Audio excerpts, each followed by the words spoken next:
Hello everyone, myself Babri Rajput and I welcome you all in Maths Teacher YouTube channel.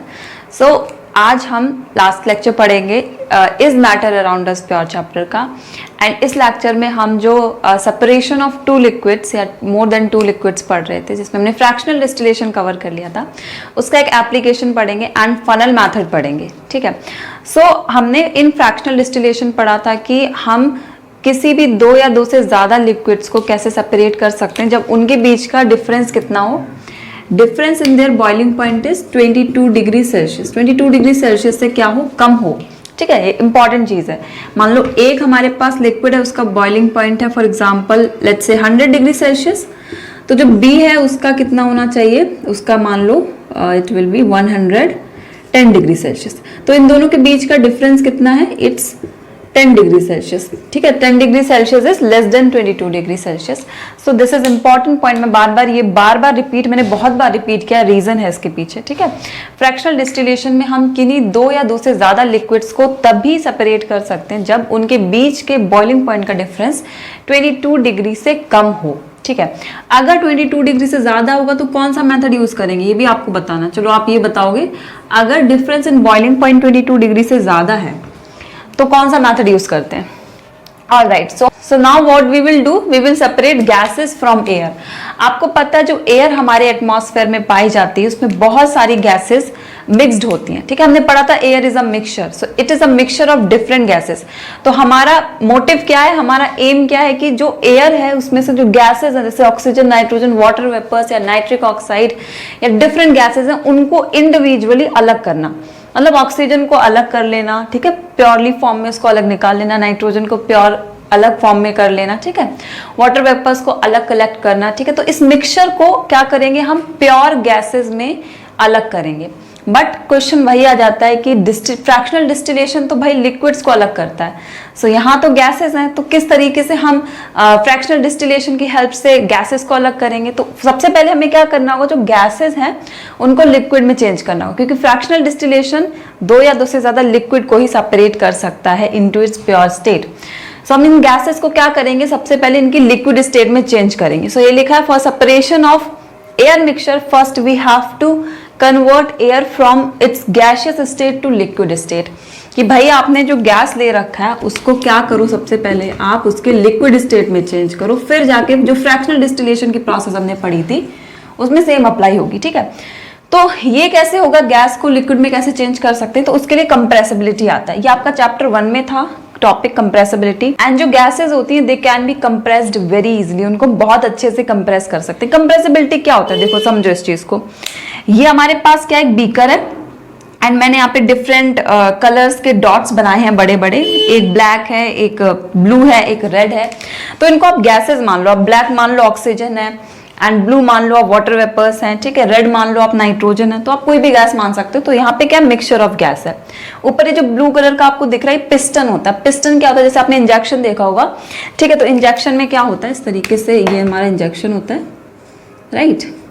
And यहाँ पे पीछे क्या होता है, एक पिस्टन टाइप का लगा होता है ना, यहाँ पे इस तरीके से होता है, कुछ पिस्टन टाइप का लगा होता है इंजेक्शन में, राइट, है ना। पिस्टन लगा होता है, रबर टाइप का होता है, तो उसको हम आगे प्रेस करते हैं तो फ्लूइड को वो क्या करता है, आगे की तरफ पुश करता है, राइट। तो पिस्टन वही चीज होती है। तो ये पिस्टन हमारे पास होता है एंड हम क्या करते हैं, ऊपर से प्रेशर लगाते हैं। ठीक है, आपने क्या किया, पिस्टन को ऊपर से प्रेस किया तो पिस्टन नीचे की तरफ मूव करेगा, राइट। एंड गैसेस के लिए कोई भी जगह नहीं है टू मूव आउट। गैसेस के लिए कोई भी जगह नहीं टू स्केप आउट। गैस यहां से बाहर नहीं निकल सकती है।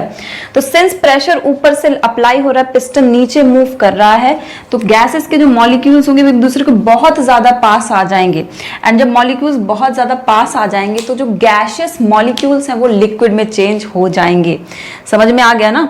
जब गैसेस के मॉलिक्यूल्स हैं वो बहुत ज्यादा पास आएंगे तो गैसियस जो मॉलिक्यूल्स हैं वो लिक्विड में कन्वर्ट हो जाएंगे। यही कंप्रेसिबिलिटी होती है। Compressibility is the conversion of gas into liquid by applying high pressure on it.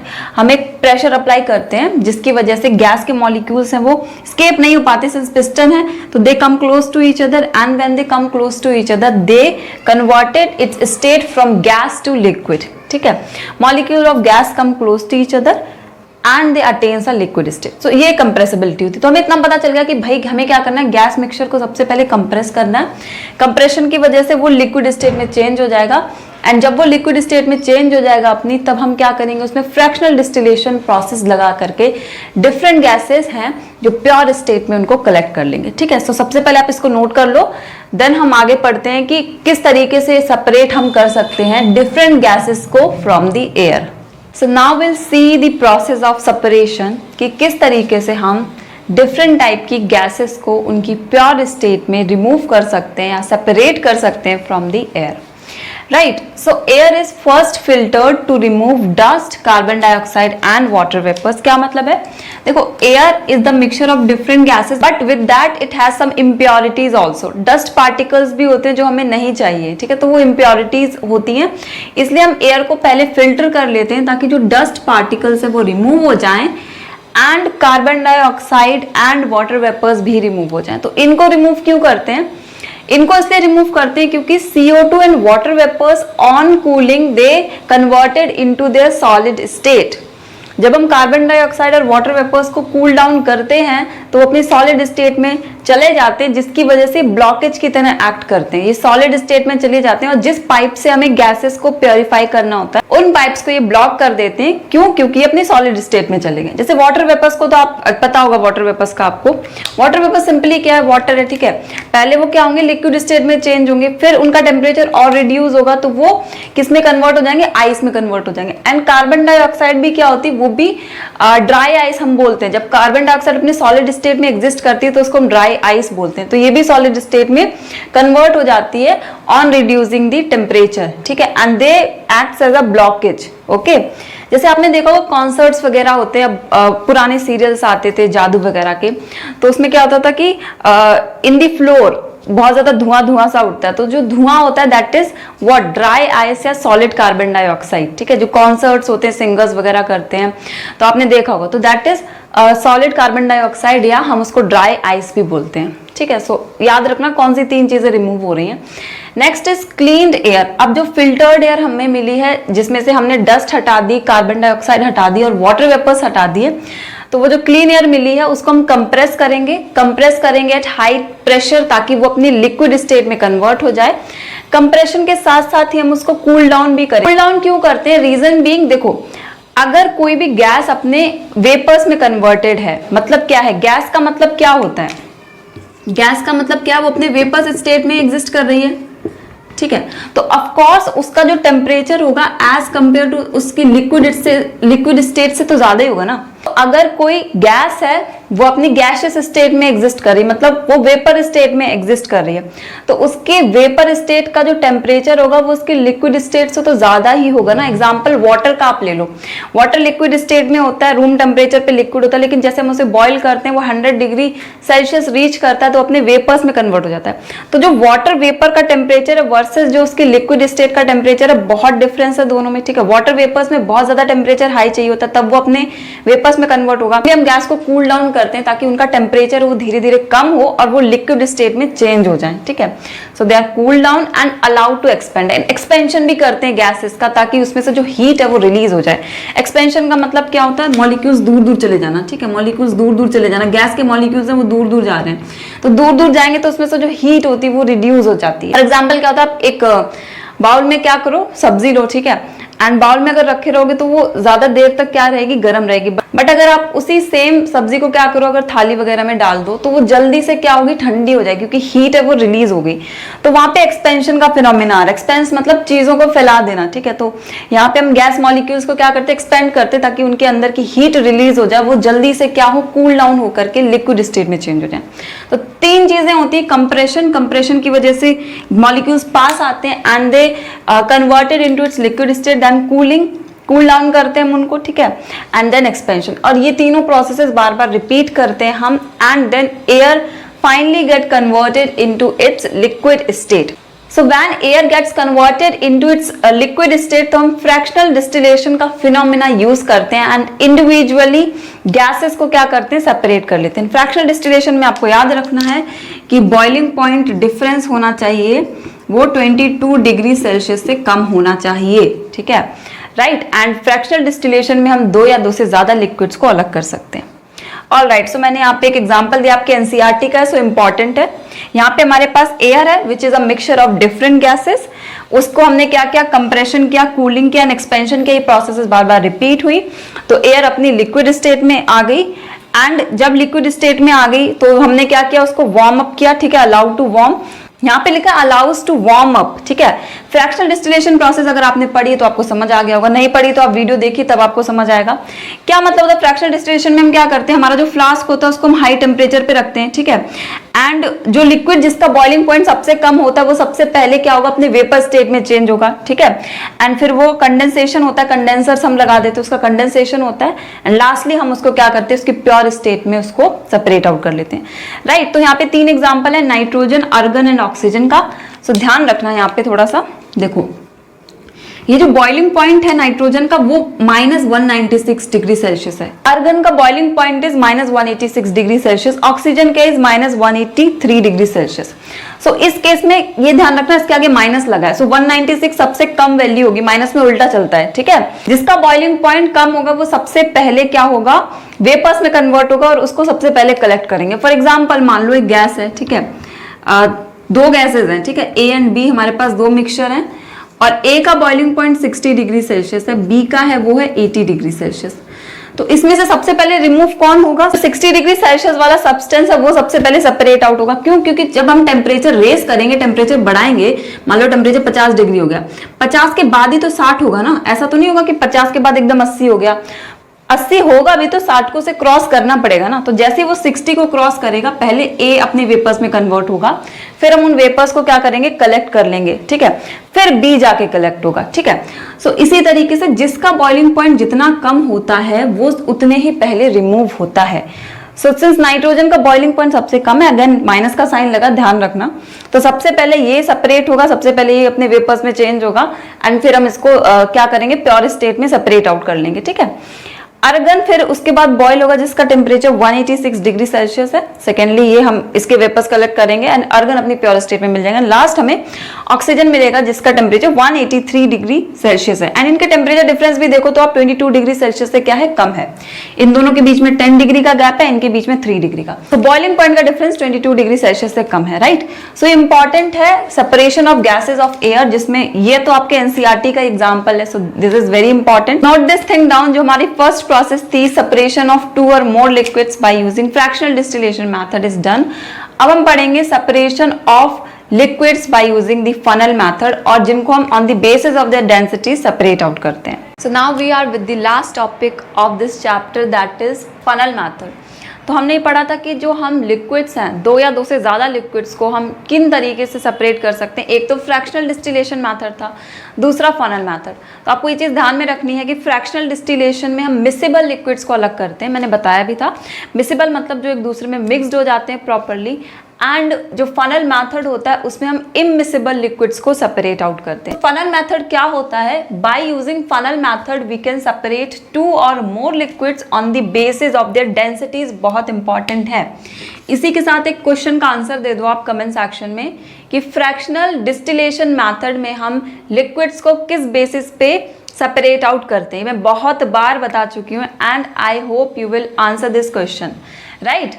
सो हम फनल मेथड में किस बेसिस पे अलग करते हैं, on the basis of their densities. अब डेंसिटीज क्या होता है वो देखते हैं, ठीक है। सबसे पहले आपको ये भी याद रखना है and you have to remember this thing also, liquids are immiscible. Immiscible शब्द आ रहा है मतलब हम फनल मेथड की बात कर रहे हैं, जो एक दूसरे में मिक्सड नहीं होते। जैसे कि ऑयल एंड वाटर, उसको आप कितना भी मिक्स करो वो मिक्स नहीं होंगे, ऑयल हमेशा ऊपर रहेगा एंड वाटर हमेशा नीचे रहेगा। अब हम बात करते हैं डेंसिटीज का मतलब क्या होता है। देखो, जिसकी डेंसिटी जितनी ज़्यादा होती है, इस चीज़ को याद रखो, डेंसिटी होता है वो डायरेक्टली प्रोपोर्शनल हो जाता है वेट के, ठीक है। वेट मतलब मास, जिसकी डेंसिटी जितनी ज्यादा, ये जो होता है ना बीच वाला साइन, इसको प्रोपोर्शनैलिटी साइन कहते हैं। और अगर न्यूमरेटर एक साथ हैं, ठीक है, for example A is proportional to B, तो उसको हम डायरेक्टली प्रोपोर्शनल रिलेशन बोलते हैं। एंड कुछ ऐसा दे रखा है तो ये इनवर्सली प्रोपोर्शनल रिलेशन होता है, ठीक है। मतलब अगर न्यूमरेटर एक साथ है तो उसको हम बोलेंगे डायरेक्टली प्रोपोर्शनल, एंड अगर एक का न्यूमरेटर एंड एक का डिनोमिनेटर प्रोपोर्शनैलिटी के साइन में है तो वो इनवर्सली प्रोपोर्शनल होता है, ठीक है। तो यहाँ पे हम बात कर रहे हैं डायरेक्टली प्रोपोर्शनल की। इसका मतलब क्या होता है, इसका मतलब ये होता है कि अगर एक क्वांटिटी बढ़ेगी, मतलब अगर डेंसिटी बढ़ेगी, ठीक है, तो वेट भी बढ़ेगा। अगर डेंसिटी बढ़ रही है तो वेट भी बढ़ेगा। डायरेक्टली प्रोपोर्शनल का मतलब ये होता है, ठीक है। तो सिंपल है, जिसकी डेंसिटी जितनी ज़्यादा होती है उसका वेट उतना ही ज़्यादा होगा। और कोई चीज़ अगर भारी होगी तो वो क्या होगी, वो ऑफकोर्स नीचे वाले लेयर में होगी, ठीक है। जैसे कि हम बात करें ऑयल एंड वाटर की, तो वाटर की डेंसिटी हाई होती है जिसकी वजह से वाटर का वेट ज़्यादा होता है एंड हैवियर लिक्विड होगा, ऑफकोर्स वो नीचे सेटल डाउन हो जाएगा।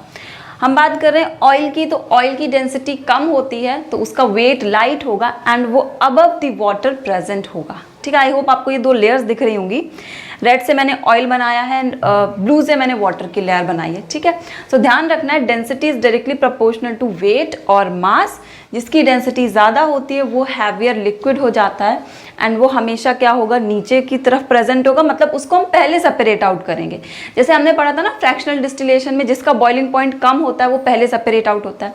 यहाँ पे जो लिक्विड ज़्यादा हैवियर होगा, ये नॉब है आपकी, ये जो दिख रहा है रेड कलर का, this is knob, KNOB। It's like अ की। नॉब को जब हम ओपन करते हैं तो जो लिक्विड होता है वो नीचे आने लगता है, ठीक है। दिस इज बीकर, ये ब्लैक कलर से मैंने बीकर बनाया एंड आपका जो सबसे हैवियर लिक्विड होता है सबसे पहले वही सेपरेट आउट होता है, ठीक है। फिर हम नॉब को बंद कर देते हैं, हैवियर लिक्विड को सेपरेट कर लेते हैं, फिर दूसरे बीकर में हम दूसरा लिक्विड है उसको सेपरेट आउट करेंगे। सो आई होप आपको डेंसिटी का मतलब समझ में आ गया होगा। डेंसिटी के बेसिस पे हम किस तरीके से फनल मैथड से दो या दो से ज़्यादा इमिसिबल लिक्विड्स को अलग कर सकते हैं, राइट। सो हाई डेंसिटी, जिसकी डेंसिटी जितनी ज़्यादा होगी वो उतना ही नीचे प्रेजेंट होगा, ठीक है, फनल में, एंड वो सबसे पहले सेपरेट होगा, ठीक है। क्यों सेपरेट होगा, क्योंकि उसका वेट ज़्यादा होता है तो इसी वजह से वो सबसे नीचे प्रेजेंट होगा। वैसे ही लो डेंसिटी वाले बाद में सेपरेट होंगे, उनका लाइटर वेट होता है, ठीक है। एग्जाम्पल्स देख लेते हैं। एग्जाम्पल्स बहुत बहुत ज़्यादा इंपॉर्टेंट है। Mixture of oil and water, oil and water के मिक्सचर हमने लिया and they are immiscible, means they do not mixed with each other.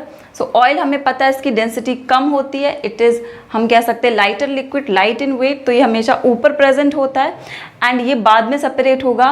While water होता है उसकी डेंसिटी हाई होती है, ठीक है, उसका मास ज़्यादा होता है तो ये नीचे वाली लेयर में रहेगा and water will be first separated, ठीक है। Mixture of kerosene and water, ठीक है, कैरोसिन, अच्छा मुझे ये बता दो चलो, कैरोसिन एंड वाटर में से कौन सा पहले सेपरेट होगा कौन सा बाद में, and mixture of petrol and water में से भी आप बताओ कौन सा पहले सेपरेट होगा कौन सा बाद में, ठीक है।